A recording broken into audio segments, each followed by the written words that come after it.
Oh, yan. Coco, kalbo ka na.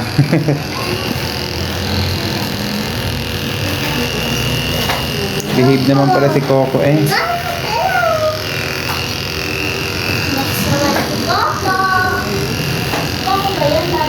Yes.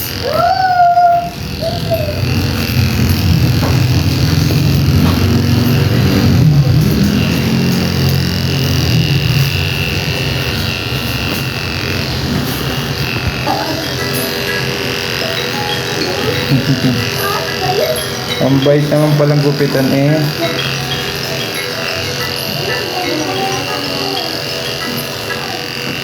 What's up mga kalayas? Magandang tanghali. Napakainit, grabe oh.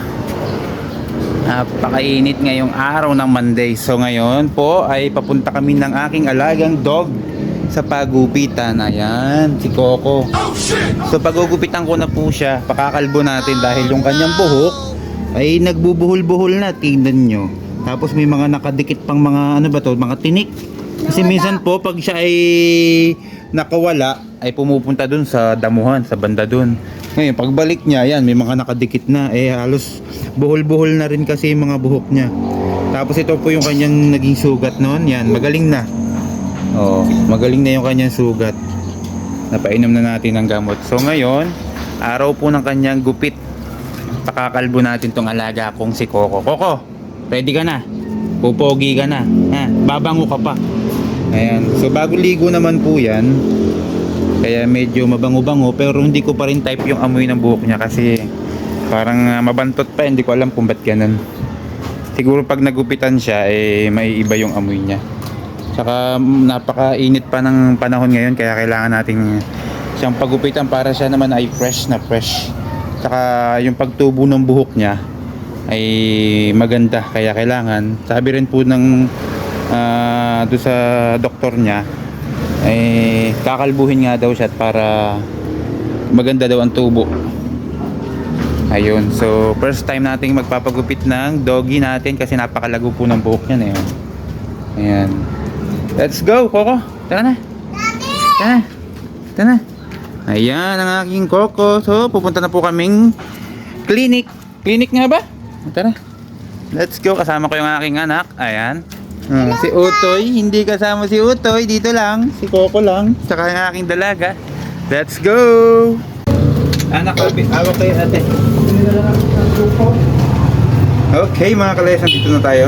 Hahanap tayo ng pwedeng pagupitan ni Coco. Tara na. Ito.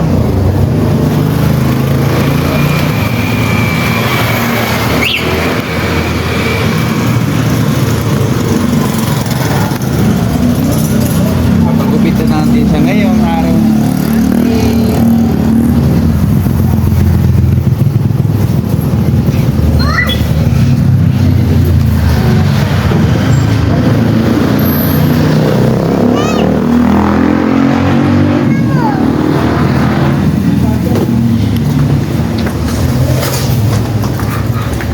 Tampo.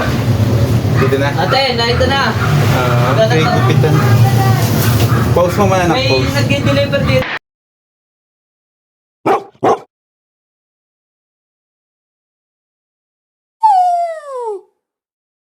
Oh, yan. Coco, kalbo ka na.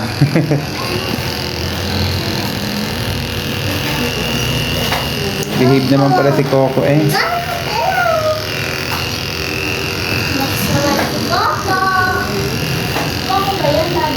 Yes.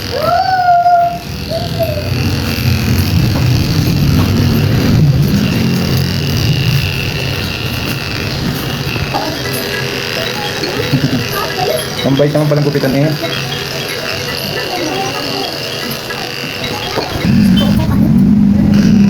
haba na ng kuko mo, bebe. Kaya masakit na pag nakarga mo. Behave lang, behave.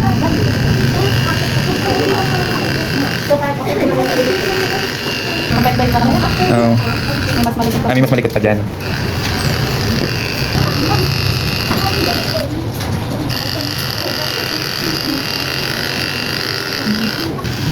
Oh, ayan, may tutok ka, bebe. Kulay ano pa lang ang balat mo? May pagka brown, may pagka... Pag yan sila itatanggalin mo.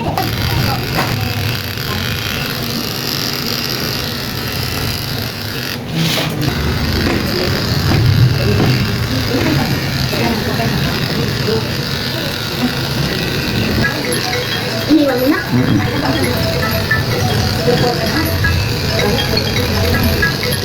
Buntot naman anak. May buntot niya anak. Liit ng buntot, ano? Kaya ka na. Kala ko kanina ay, kasi kanina mataba yung buntot niya ngayon hindi. Napatay na Coco. Ako, Naki-shower siya. Okay, patapos na siya. Oh. Behave po yan. Ay, di yung number nito. Oh, Coco. Picture lang. Hey, Coco. Kalbo na ang bebe. Kalbo na ang bebe ko. So, ayan ang buhok mo, Coco. Oh, ang lago. Anong nawala sa'yo? sobrang dami. Yes, pogi ka na, ha? Pogi na ang Coco, ha? Maliwalas ba, bebe? Ha? Maliwalas? Hindi pa naman po yung kanyang po. Maikli pa. Yung sa iba po. Pero ito parang ano na, ano? Oh my God. Yo, so ikakat naman yung kanyang nail. Hanggang ganun lang ba ang cut nun? Oh, konti. Hindi yung sagad doon. Dudugo, sir. So hindi pa pala, kumbaga yan pala talaga yung haba niya. Ito po, di ba po yan? Oo. Dapat po pantay lang yan. Pag po kulay itim. Pero pagkita naman po eh. Wala kang may mahaba na yung ganun, di pala. Nawawak po ba siya? Ha? Nawawak po ba? Hindi naman. Pero po po.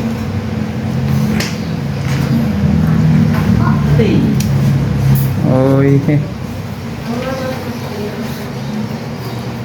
pa po yan. Ganito. Papalabas ko lang po Hey. Ganun pala yun.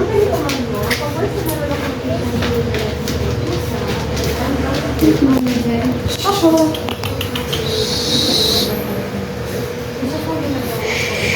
Behave. Tinulungan ko na nga si ate sa park na yan kasi yun nga kitang-kita ko na naglilikot ang ating alaga nung binubunutan ng buhok sa tainga. O kita naman ninyo, nagpupumiglas.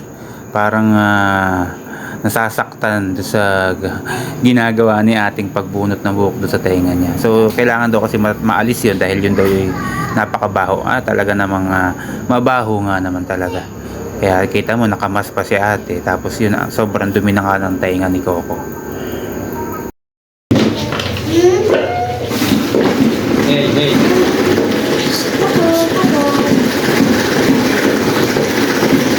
Hindi na po ba natin?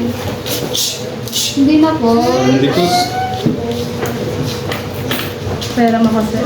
Ang likot mo, ha? Ang likot ni Gawanak. Buti ka na.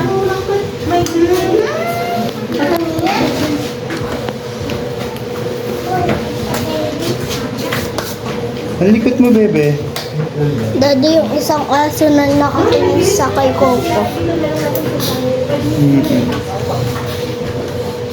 Ayan. Hindi na. Ganun pala ang ano na. Nililinis na naman yung tainga niya. Ano na? Kita mo? Ang dumi na pala ang tainga mo, bebe. Hindi ko... Yucks.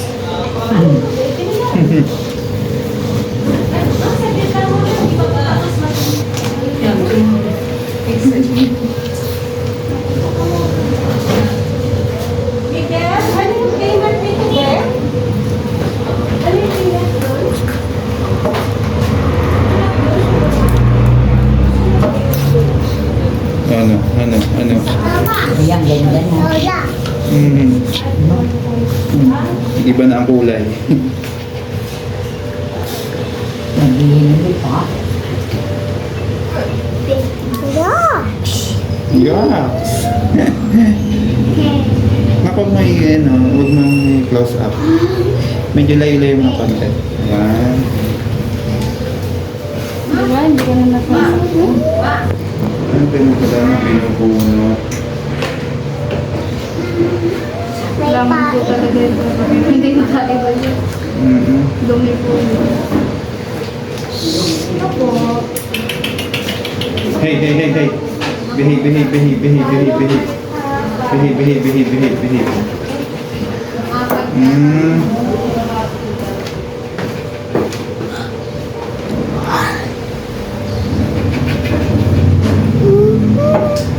Behave, behave. Uy! Dumi ng tinga.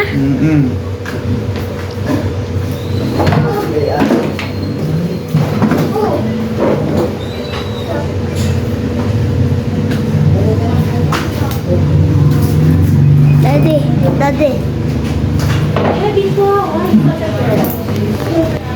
Kasama sa action natin. Very mabait yung bibi ko. Talaga po. Daddy, napaka-mechanic. Excuse me, excuse me.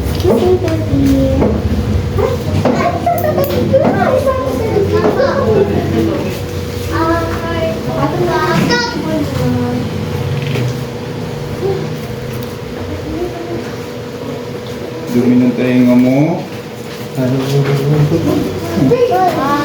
ko, papa. Uy, ano lang yan? Ang maliliit ng ano. Nakapok. Fine. Saan niyo nakuha kong malaki? Uy, pwede ba yung batang? Yung garapatan na yan. Nakikita niyo na yung kanyan. Hindi ka naman kami siya madalang bumaba. Shower naman pagkatapos gupitan. Ay! Malamig ba, bebe? Malamig.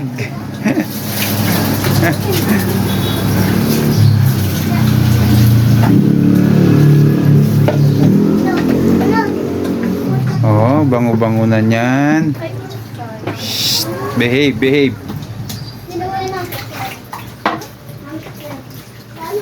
Yun o, hamster. Ay! Ito, hamster o.